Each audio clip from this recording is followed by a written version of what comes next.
We are reporting now an exclusive story as part of our ongoing investigations to determine whether Vijay Mallya was shown any special favors by the last dispensation, the UPA. What we're about to tell you today is going to shock you, because it proves that he had unprecedented access not just to the former Prime Minister's office as well as the person of the Prime Minister, but he was also pressuring the then Finance Minister for certain favors which would help him facilitate keeping his broke companies alive and in business.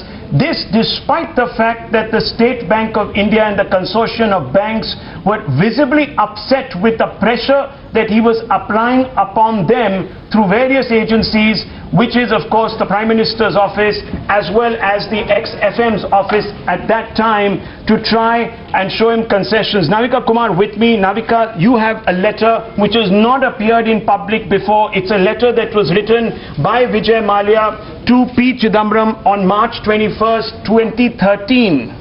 That's right, Rahul. I have this letter, a copy of which is in my hand. This letter, if I can ask my camera person to focus here, is written to P. Chidambaram on March 21st, 2013 by Vijay Mallya, UB Group. And look at what Vijay Mallya says in this letter to the Finance Minister. He says, we want to seek a no objection certificate from SBI and its subsidiaries for USL.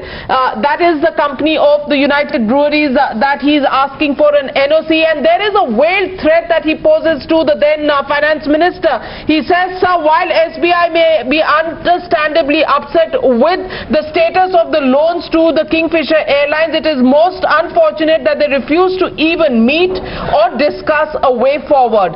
Their attitude towards USL, which is highly successful company, is even more unfortunate as it will deny FDI by Diageo. So he holds out a threat that if this is the way banks behave with USL, which is a United Breweries Group company, then Diageo's FDI into the country would be something that would be put on hold, and he's putting that threat out to the then Finance Minister. And he's seeking an urgent and kind intervention in facilitating a meeting.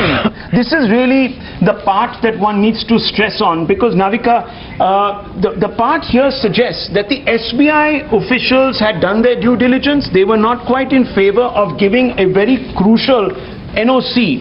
If you read this letter, the first part of this letter suggests that one of the important officials working with Mr. Mallya was seeking a meeting with Mr. P.A. Murli, Joint President and Chief Financial Officer of United Spirits Limited. This P.A. Murli was seeking a meeting with Shyamal Acharya, Deputy Managing Director, Mid Corporate Group of SBI in Mumbai, and seeking two NOCs. One, an NOC from SBI and its subsidiaries for USL to issue new shares on a preferential basis to Diageo, which has been approved by shareholders, but which also requires lenders' consent. Now, why was lenders' consent required? It was because the lenders would have been able to affirm that USL as well as the Mallya Group companies, etc., were in good health, which was not really the case, was it?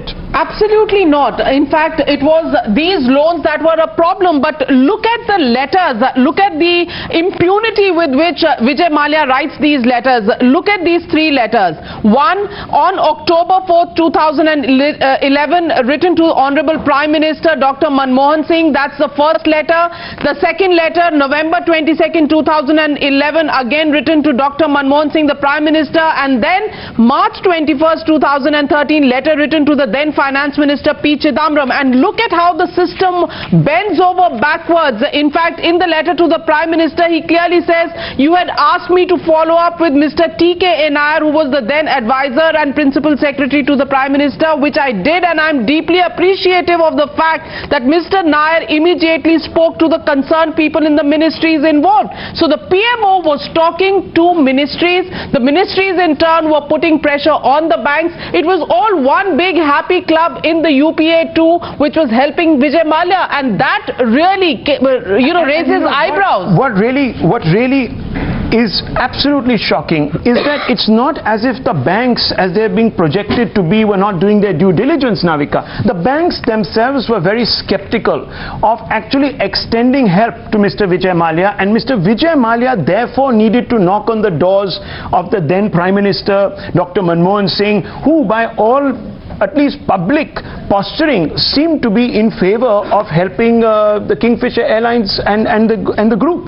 Well, look at the way Vijay Mallya operated in UPA 1 and UPA 2. Vijay Mallya was a member of Parliament of the Rajya Sabha. He was a member on the Standing Committee of the Ministry of Civil Aviation. So through that he had access to the Civil Aviation Minister, to the same DGCA officials who were supposed to actually, govern the entire aviation sector. He was actually calling them, and asking for explanations because he was in the Standing Committee as a member of Parliament. And then he had access to the then Prime Minister, he had access to the then Finance Minister, and look at the impunity with which he asks for interventions. He asks for no NOCs, he asks the Finance Minister to actually arrange meetings, tell SBI to meet him, and he actually threatens the then Finance Minister, saying that if these NOCs are not given, then Diageo's FDI will not come in, and that is something that was so crucial. Remember, in one of these letters he also writes that Diageo was accompanying the Prime Ministerial delegation from the United Kingdom.